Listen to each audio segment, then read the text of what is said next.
utang wirang nyaur wirang tang pati nyaur pati etungan karo Dasamuka sapa sing kudu nyusul bapak lho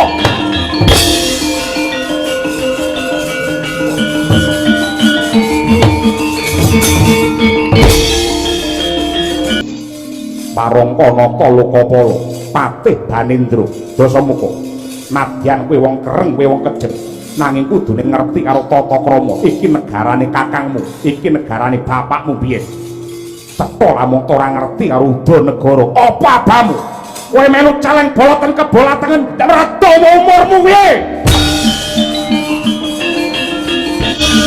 pendeta buta sapa Bathara Kala menika kala-kala ndasmu pecah ya Pujangga kraton Lokapala Wisnungkara sapa Wisnungkara sing kondang titise Bathara Wisnu iki diapurmu sing do ngandel kaya ngono apa ana titi sing dewa raine kaya barongan kowe ra minggat dadi klawaring epek-epekku cangkemmu care mung kare kowe ijen tanpa ruang ayo sapa sing glundung ndase ngepakan gagak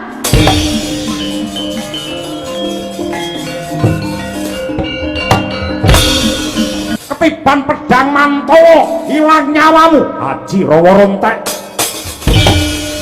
wah wah weh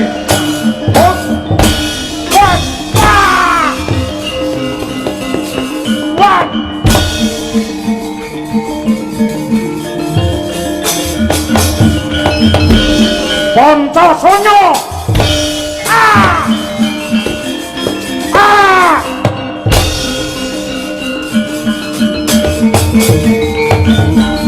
Rawa Rontek Mutiar Pancasanya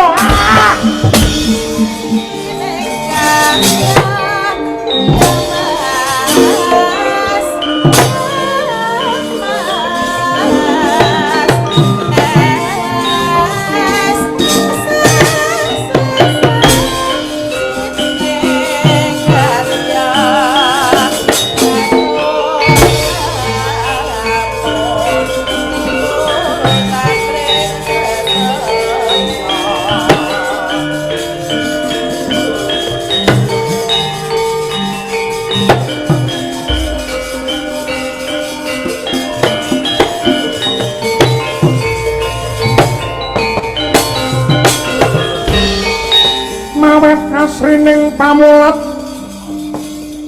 waksa isining wanadri risadeng harebut mangsa mawantu kumuruning riris mekaring sarwa puspita mekaring sarwa puspita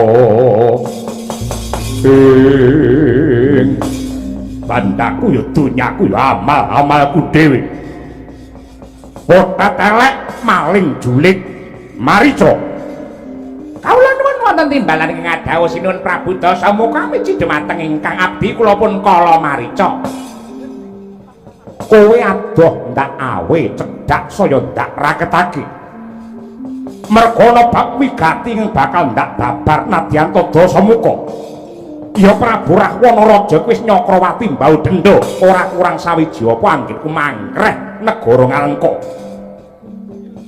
nanging sak bisa-bisa sak elek-eleke Dasamuka aku sing duwe rasa kamanungsan aku kudu ngaturke panuwun kelawan piyayi sing wis ngukir jiwa ragaku wong tuaku lanang ya kuwi Suwargi Penemban Bekawan Misrawa inggih lajeng keparipun lah kabar nyebar warta-rata lamun ta wong tuaku sing mateni malah anake dhewe ya kuwi Rari Palungguhan iki jumeneng ratu ning Lokapala Kakang Prabu Danapati utang wirang nyaur wirang tang pati nyaur pati marica nyuwun pangapunten Menawi Paduka badhe merjaya dhumateng Prabu Danapati.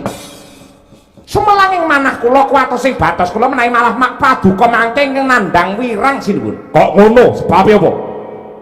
Menawa kinten-kinten Paduka mboten kula pawarta adol pangrungu bilih Danapati menika narendra ing Surasekti Mandraguna.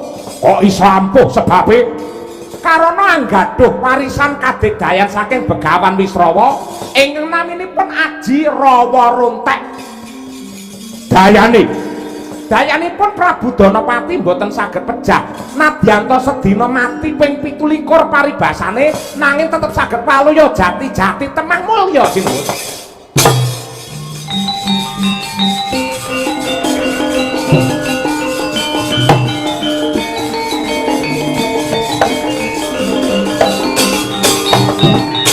Wah, badalah. Banjur yen manut iguh pratikelmu Dasamuka kudu piye Marica? Nuwun sewu. Menawi Paduka kepareng andhahar atur kula supados timbang bobotipun kaliyan ingkang Raka Prabu Danaraja. Wonten kadigdayan ingkang imbang lan dayanipun sami kaliyan Rawa Rontek nenggih ingkang nami Aji Pancasunya. Sing duwe sapa? Mboten wonten sanes kejawen namung Brahmaning Pertapan Sunya Pringga ingkang abebarep Resi Subali. Menawi Paduka saged meguru nyecep kawruh Aji Pancasunya saking Sang Resi Subali tartamtu kadigdayan Paduka timbang kalian Sang Danapati. Aja kesuwen terno aku ning alas Sunya Pringga.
Angin amit milir aroma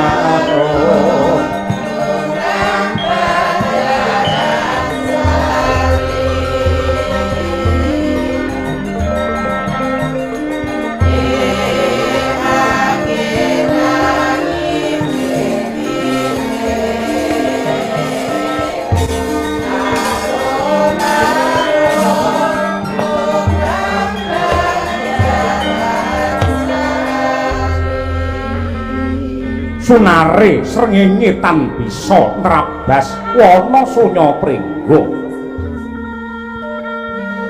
Awit kaperbawan weksa gung ingkang ambyek rembuyung gegodhonge. Sanadyan wanci rahina parandene peteng dedet lelimengan dasare wana gawat kaliwat angker kepati bebasan satu mara prateng lalis jamo ngambah angemasi. Swasana sepo sepilir sepah samun parandene ana titah pujangkara ingkang yoga brata ing kono nenggih nguni pedak turun pertapan Agrastina putrane Sang Resi Gotama ing nampi si kuning dewa satemah awujud Rewanda. ingkang apeparap Sang Resi Subali ya Begawan Guarsi.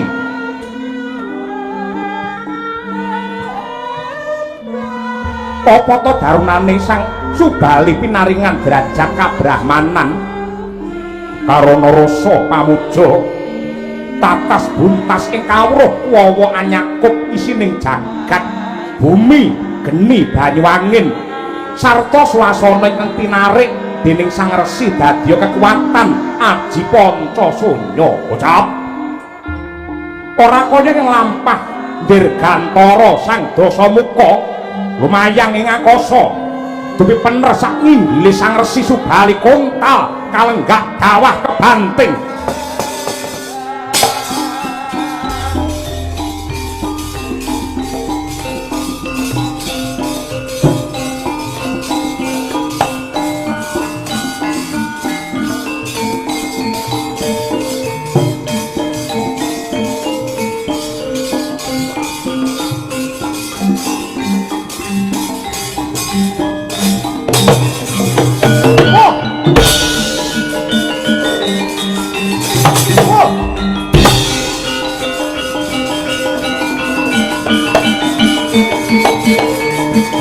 Cukar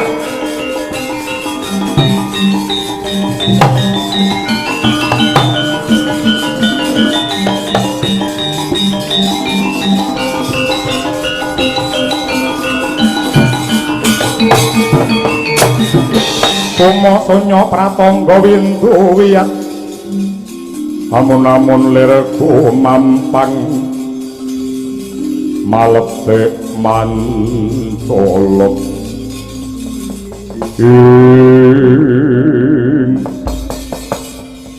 marat wujude mung munyuk iki derajate sak ngisore menungsa parandene kok duwe daya kekuatan. Kowe sing jeneng Subali ya dasar para nyata panjenenganmu ki sapa Sang Prabu? Ya lek nom mripatmu jerengen gobokmu ratu gedhe saka negara Ngalengkadiraja Dasamuka. Prabu Dasamuka ya ana parigawe apa kowe nemoni kelawan Subali? Kabar sing ndak tampa kowe duwe kadigdayan aji Pancasanya ning bareng aku ketemu kelawan wujudmu aku rumangsa wirang, aku rumangsa kuciwa merga kahananmu mung monyet kowe mung kethek derajatmu ora bejaji. Ala-alane menungsa ki lamun to ngina marang pepadaning urip jernyatane nadyanto aku wujud rewanda iki titahe Gusti ingkang Maha Kuwasa. Lan yen pancen ke rumangsa getun keduwung nemoni kelawan Subali kenore palungguhan iki kowe bali piye? Aku bakal netrel kaprawiranmu. Kira-kira aku pokok sing kelayang nyawane sak gendhemu tak ladeni hilang nyawamu.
Marica ngapusi karo aku.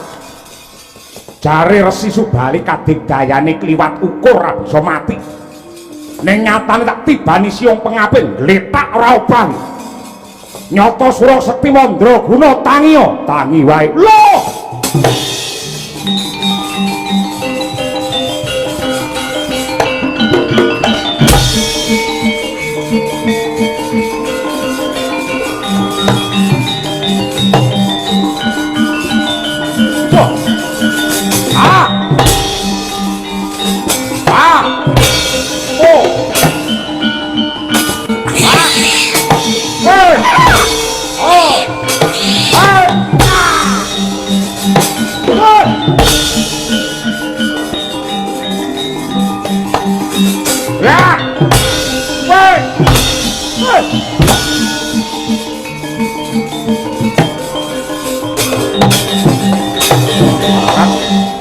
Mbok menawa mau isih sekarat, lek saiki mudhar tenan.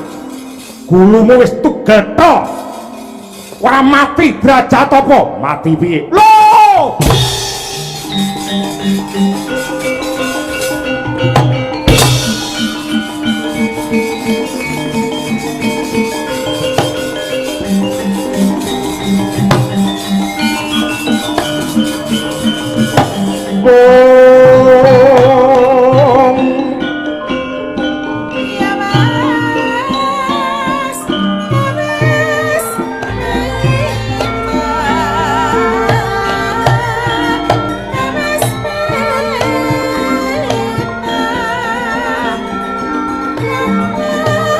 Karanane wong yen lubung tetak lopok kurang kuling.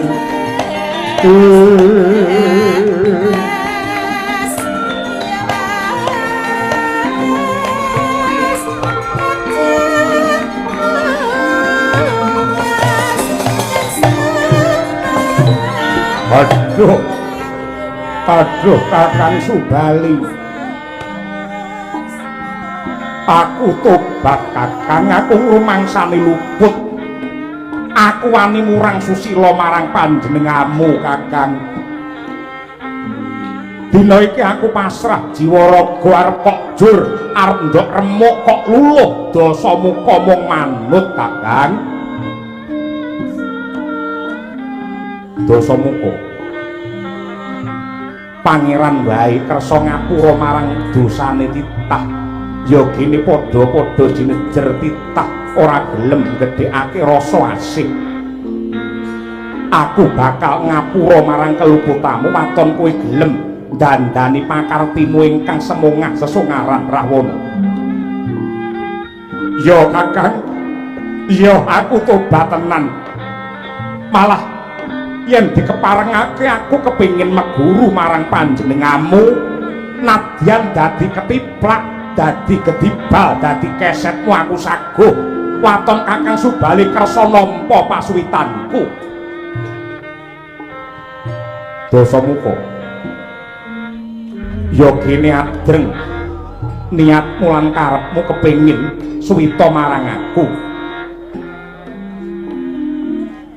Lho kok suta wae Kakang, aku nemoni panjenenganmu ki mung bakal ngangsu kawruh muding ilmu, sebab aku ngrumangsani dasa muka jinejer dadi ratu Ngalengka yekti ora bakal bisa mbabar katentremaning tumrap para kawula lamun to cupet nalarku cingkrang kawruhku. aku kepengin darbe kasekten kaya Kakang Subali luput ing pati supaya aku bisa ngayomi negaraku Kakang.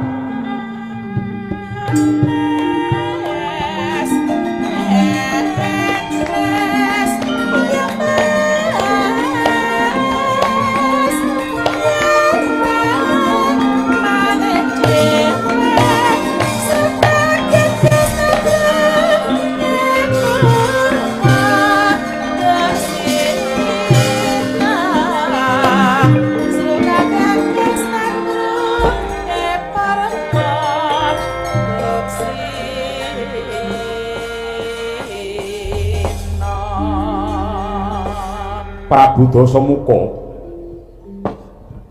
yektine ora sedingah titah bisa kadunungan kasekten ingkang ndak regem iki. Anono anane Begawan Subali ora bisa mati mergo aku ngregem kadigdayan ingkang sinebut Aji Pancasunya. Rahwana titah ingkang darbe keluwihan ngelmu apa wae iku ora kena kanggo semungah sesungaran. Wong kang budidaya kuwi ngibarate kaya wong mlaku. Wong mlaku kuwi bisane adoh kudu sarana dijangkah mongko. Wong kang mlaku adoh ngono mesti darbe arah ingkang pernah. Mongko darmaning titah ana alam padang iki mung tumuju marang kautaman supaya antuk nugrahane pangeran.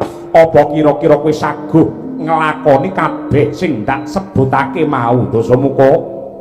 Aduh Kakang Subali, mesti wae aku saguh kabedhela dadaku sigar jantungku ora bakal aku nglincati janji.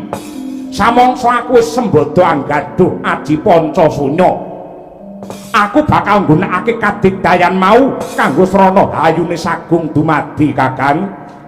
Yo yen pancen kaya mengkono ndak ugemi janjimu, nanging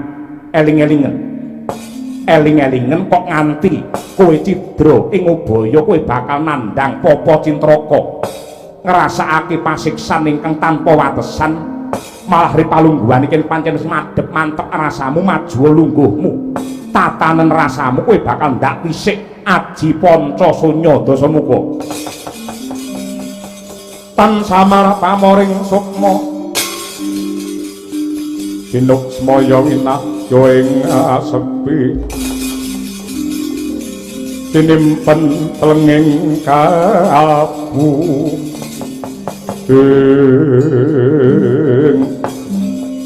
tingkem netra kekalih Resi Subali hangeningaken Pancandriya ana daya pangaribawa ingkang hanarik isining jagat bumi geni banyu angin swasana manunggal dadya sajuga sinebut Pancasunya. Ana sorot mijil saking anggane Sang Resi lumayang sakonang manjing anggane Sang Dasamuka. Yekti samendang datan karempit Aji Pancasunya wis kasarira dening Ratu Ngalengka.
Lega rasaning atiku Kakang Subali, aku wis bisa ngrasakake daya pangaribawa Aji Pancasunya ing awus tunggal jiwa kelawan Dasamuka. Aku ngaturake panuwun Kakang. Yo, nanging eling-elingen Dasamuka. Nadyan to kowe duwe kepinteran, duwe kasekten, duwe kadigdayan liluwih, nanging lamun to hanjok marang kerusakan Sura Sudira jayaning Kanangrat Suwah Brasta olah tekaping Darmasudi. Wong bener tetep jejer, wong luput tetep mawut. Yen kowe ngegul-gulake duwe aji Pancasanya, kowe semongah sesongaran kowe ngumbar dosa, kowe bakal diwelehake karo alam sak isine. Matur nuwun Kakang.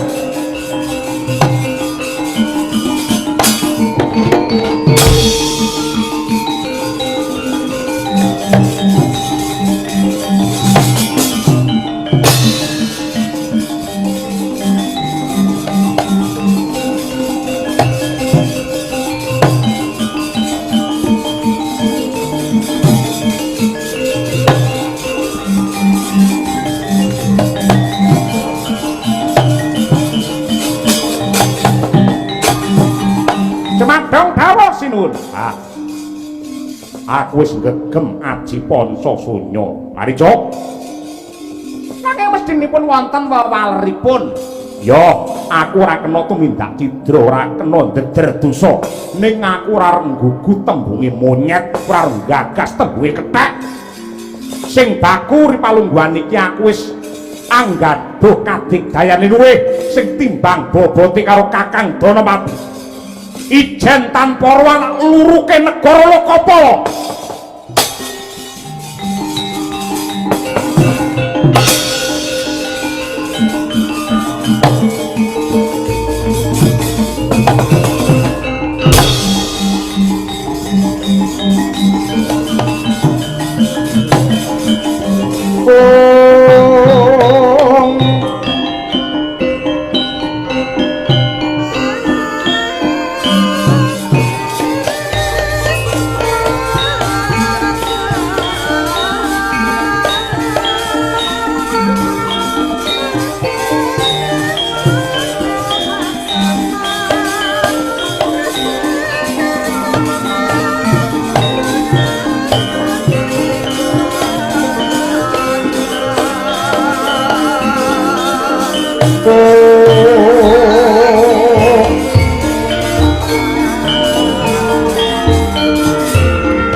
Ramyang-ramyang jagat wetan moyo-moyo jagat kulon. Yekti dudu soroting Surya Candra daru Hyang Kartika ananging gumelaring kahyangan Suralaya ya ing Junggring Salaka.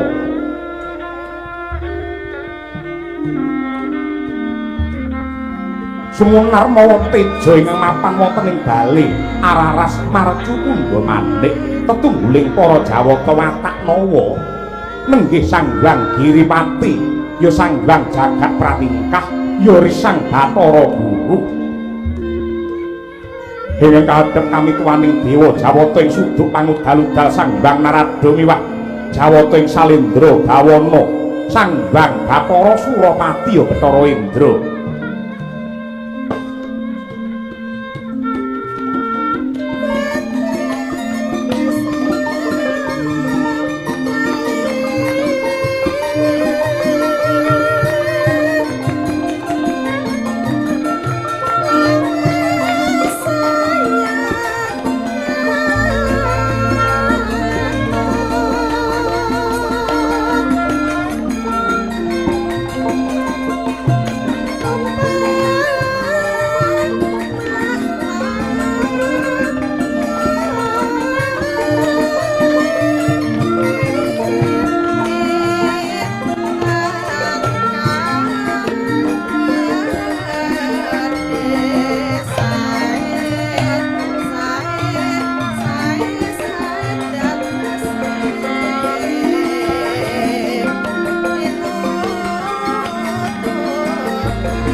yakni jahning kaloka kati langit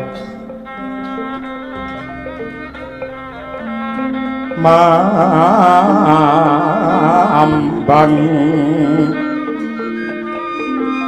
tang pasulan upamaneka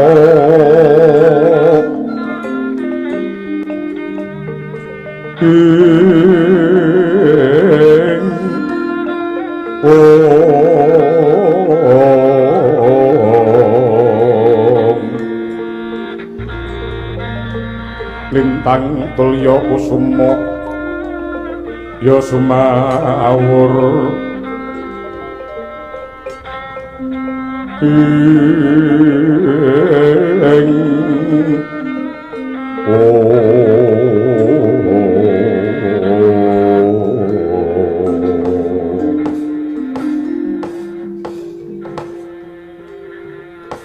ilah ing awik namastu namasidam muga rayu sagung tumuwuh Kakang Narada malah kalah banteng maring Marcapada punapi diburu sak sampunipun jengandika satata pinarak lenggah ripalungguhan samangke kula kanthi pirembakan magepokan kaliyan titah pujangkara Narendra ing negari Lokapala ingkang jejuluk Prabu Danapati keparengipun kados pundi Adi Guru Kakang ripalungguhan samangke kembang-kembang kasuwargan ingkang menjila piyambak nenggih kembang diwarna menika dereng wonten jawata ingkang kapatah mongko dados pangayoman wonten ing mriku.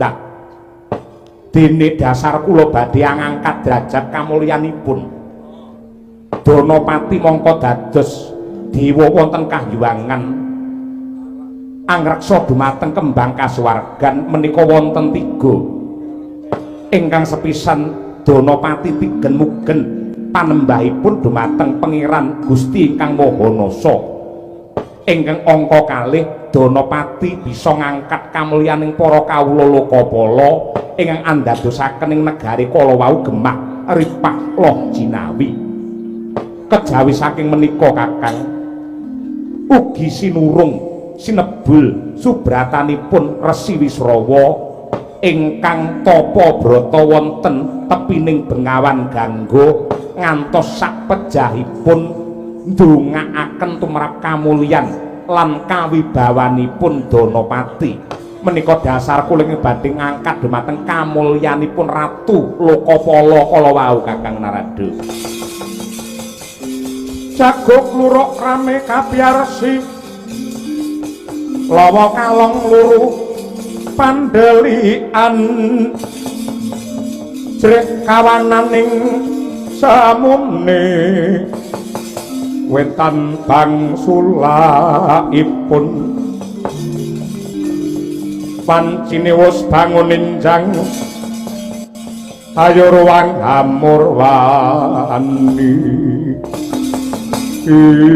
malah terkencang Pak Pong Warudayong seliri butute acel kater wah kula kandhang kula rumajeng kula cocok sarujuk kalian menapa sampun kadhawuhaken dumateng ingkang raka kula pun Bathara Narada Adi Guru cetha ngegla tanpa warana tandurane bapake nenggih Sang Resi Wisrawa anggenipun teteki brata nyatanipun ngantos sak patine tansah nyuwun dumateng Purbani Hyang Agung samangke anake lanang ingkang angunduh tapanipun tiyang sepuh nggih yen pancen Kakang Narada sarujuk samangke kula nyuwun Kakang Narada tumurun mring Lokapala ambayongi Danapati mongko dados dewa ingkang badhe kula lenggahaken wonten kahyuwangan ngreksa wontenipun kembang-kembang kasuwargan kala wau Kakang. Mboten langkung ngestaken dawuh Adi Guru.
Kartika Pandresa Sumelak Madana Kingis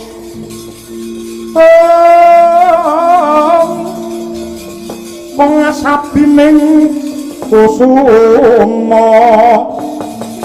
memayu waloyeng nagri Raitanen dimen grata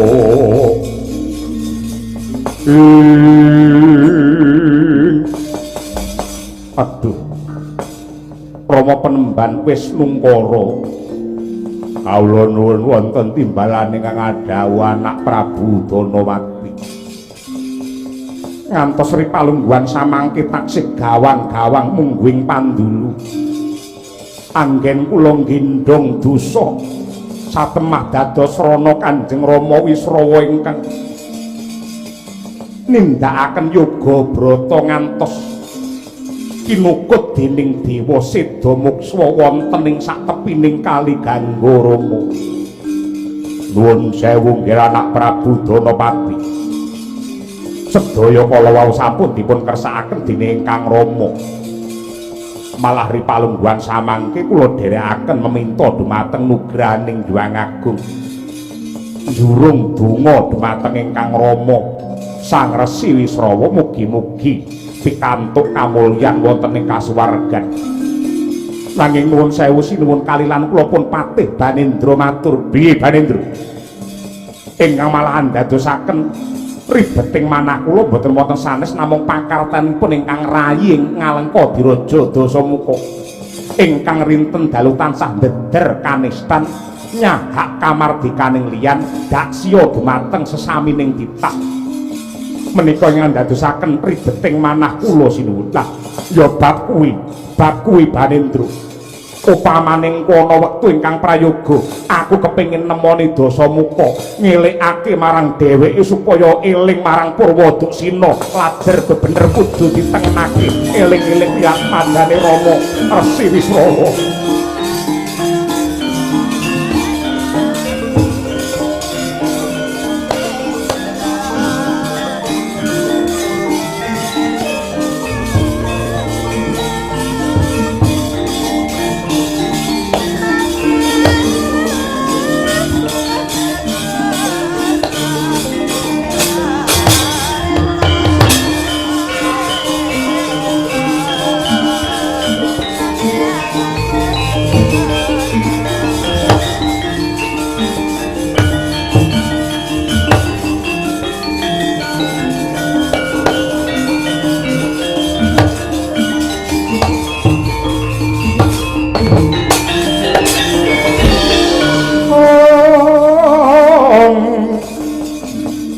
Mangsud narimeng kalbu budine kang den bawani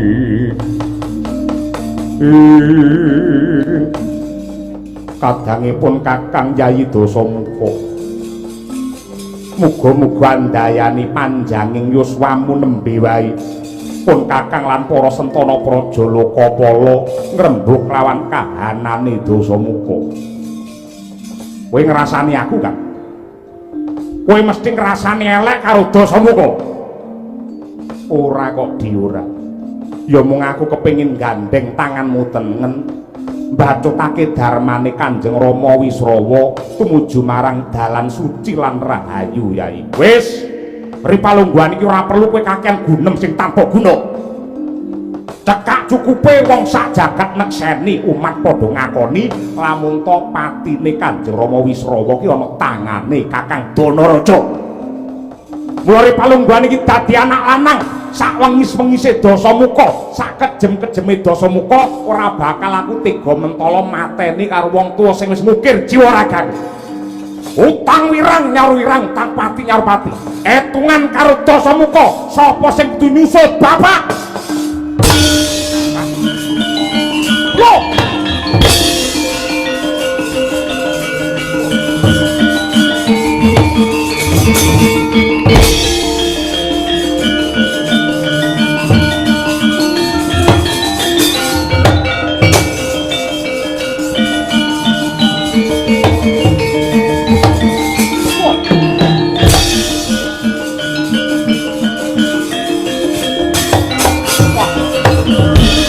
lemah bengkak nyelo-nyelo nyaru-nyaru wus sapa Parangka Nata Lokapala Patih Banendra Dasamuka nadyan kowe wong kereng kowe wong kejem nanging kudune ngerti karo tata krama iki negarane kakangmu iki negarane bapakmu biyen cetha lamun ora ngerti karo uda negara apa abamu kowe melu caleng boloten kebolatengen nek ora dawa umurmu piye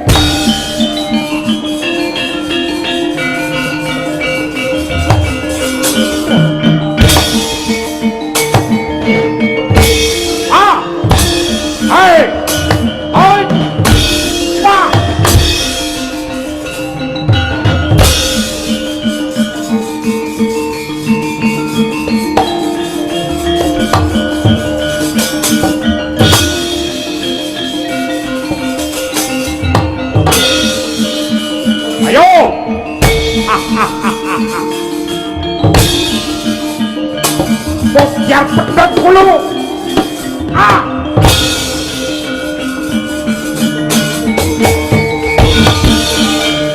Patih kok mung kaya ngono kadidayane Patih kok yaene wis gletak ora bejaji babar pisan patihe kaya ngono mendak kaya apa ratune mutar kowe Banendra liliane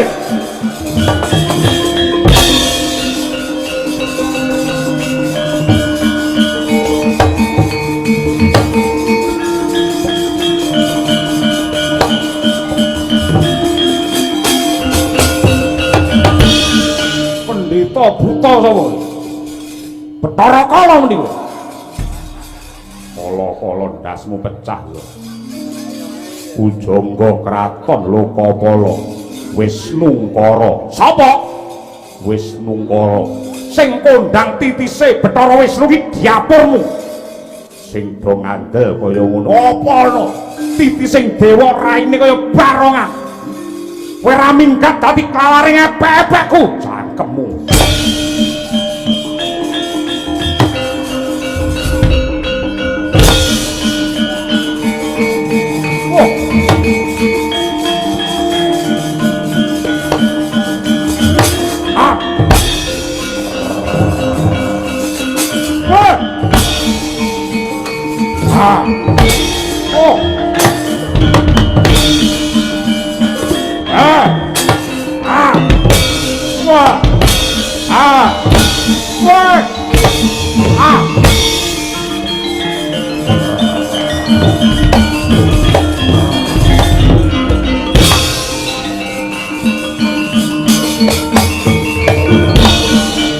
Pujangga kraton Lokapala Sang Wisnungkara nadyan to Sang Hyang Wisnu wis tunggal jiwa parandene mubal babal kaneksane makantar-kantar kamurkane adoh saka kawicaksanan lan rasa welas asih kang mangkono mahanane Bathara Wisnu ora krasan sajiwa oncat saking nganggo bali mring kahyangan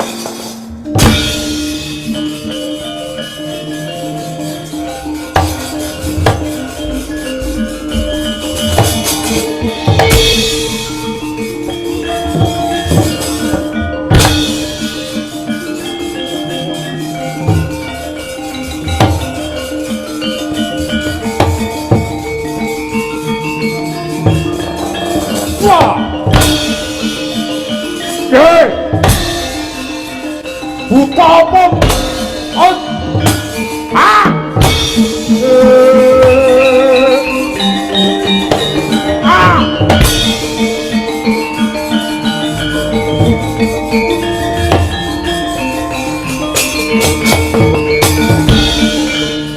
Ngene kok ngaku titising Bathara Wisnu. Wisnu apa? Kakang Danapati.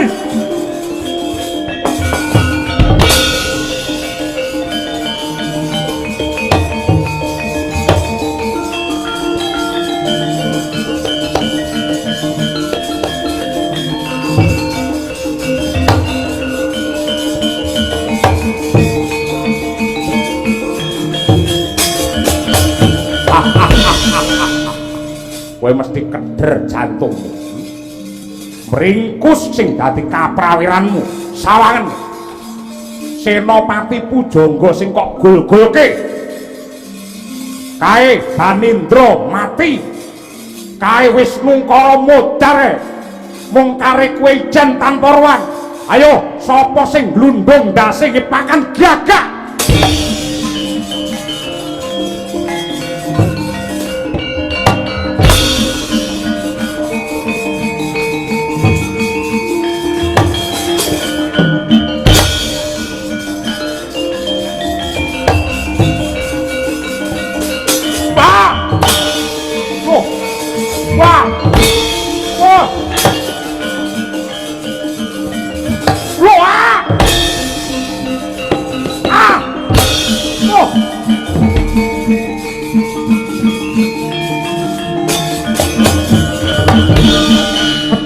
Sang Dasamuka nanging elok ing kahanan dupi kasiliring Samirana Aji Pancasanya ingkang makarti gregah kaya wungu saka nendra Kakang Dranawati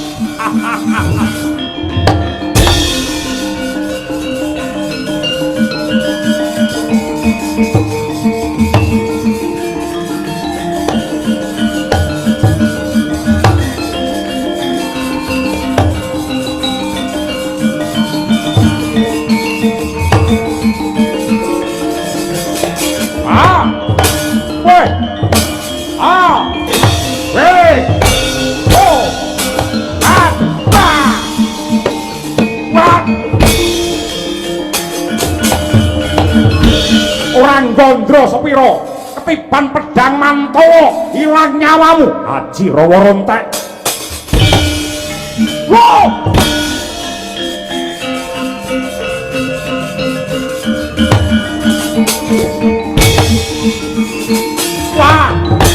weh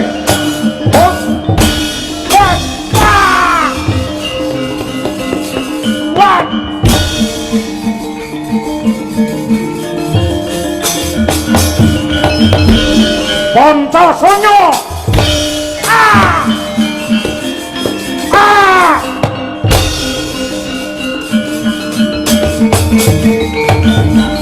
Rawa Rontek mutiar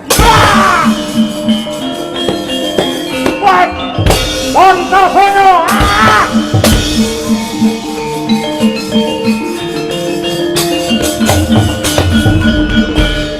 bah rame bener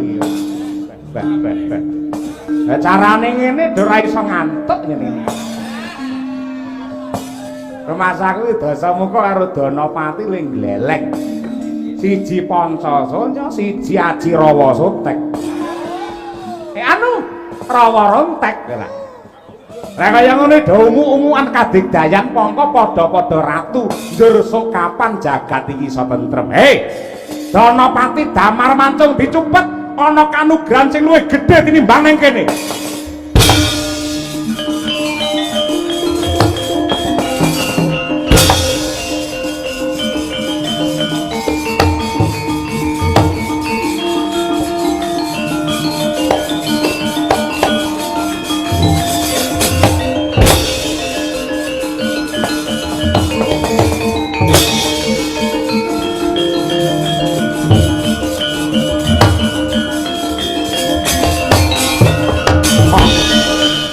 Tanalas upama ora diwangi karo dewa wis mudhar Danapati wah diglandang diboyong dewa ning kayangan mbok nganti tekan kenditing langit tak oyak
aku lumayang ngambah dirgantara wis tumeka ana alun-alun Kahiwangan Suralaya.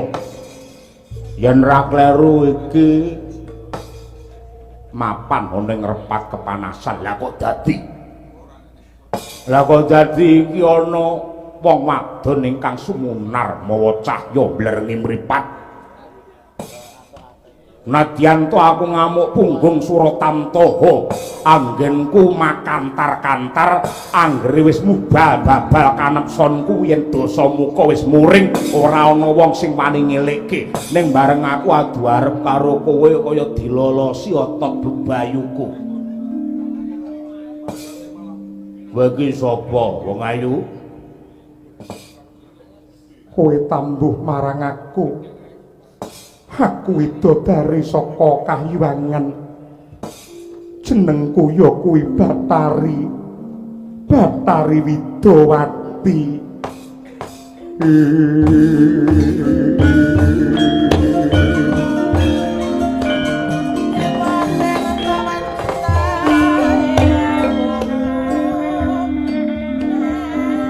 Batari Widowati.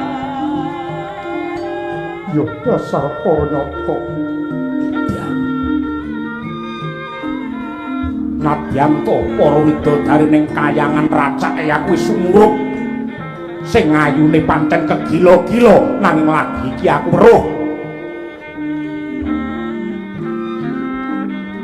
Dedek piadeke ora sepira, pakulitane ya lumrah, ayune ya padha widodari liyane. Ning kowe duwe siji sing ra dinduweni wong wadon liya, ya kuwi kowe pinter gawe ati seneng.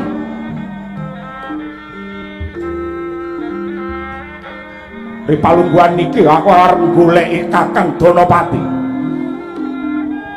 Aku gelem bali ning Alengka watone bareng karo kowe Widowati.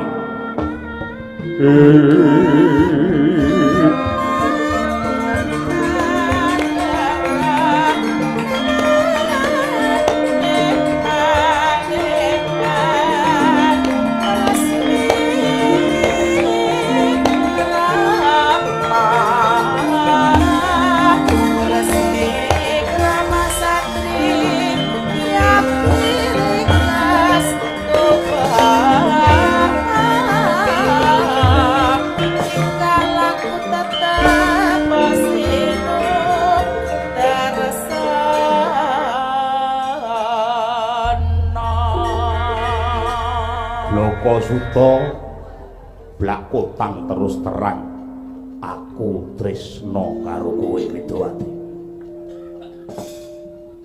Nadyan ning donya munggahe kayangan akeh wong wadon lan widodari ayu ning tumrape dosa muka luwih gampang tresnani widodari 1000 tinimbang nglaleke siji sing wis nggegem jantungku. Apa pancen kowe widodari saka Kahiwangan Padang Panjang?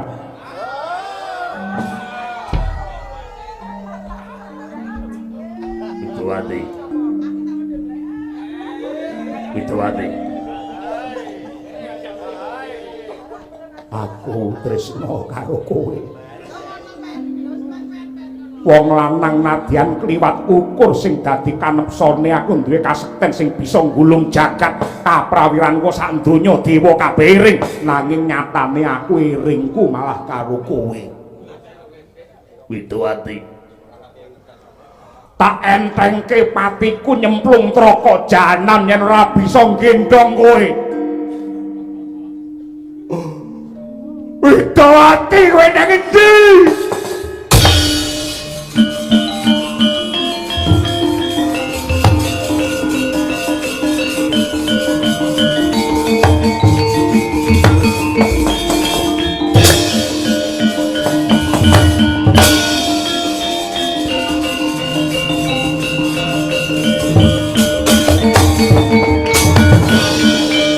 Barang den tindakake dening Sang Dasamuka kinarya angripe ngremut dumateng rasane nenggih Sang Widowati parandene gagar wigar lumayang nenggih Sang Widowati tumurun wonten ing negari Magoda manitis mring Dewi Citrawati ingkang tembe ginarwa dening Narendra Maespati nenggih Prabu Arjuna Sasrabau ing lampahan sumantri ngenger lakon ingkang ramene ngungkuli bengi iki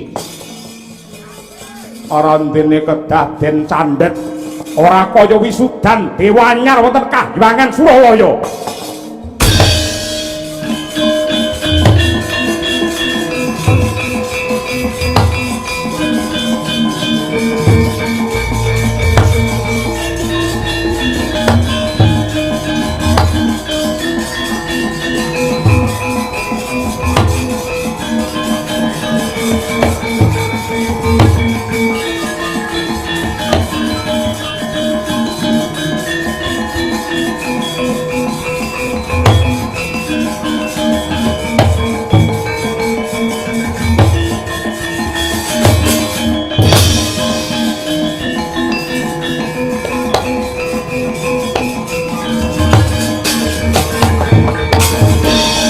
Redu mawur mangawur-awur rahan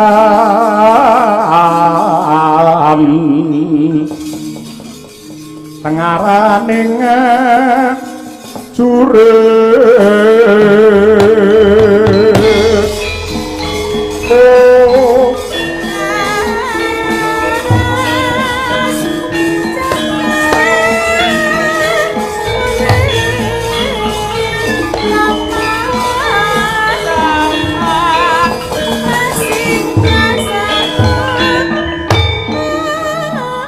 Sumabdong kawuhku kulun Kaki Prabu Danapati kamurkan lan kanistane Dasamuka ora perlu nduk ladeni merga besok ana titise Sang Hyang Wisnu ingkang bakal ngrampungi kelawan Dasamuka pripalungguhan iki dewa ngengeti nimbangi satemah mutusi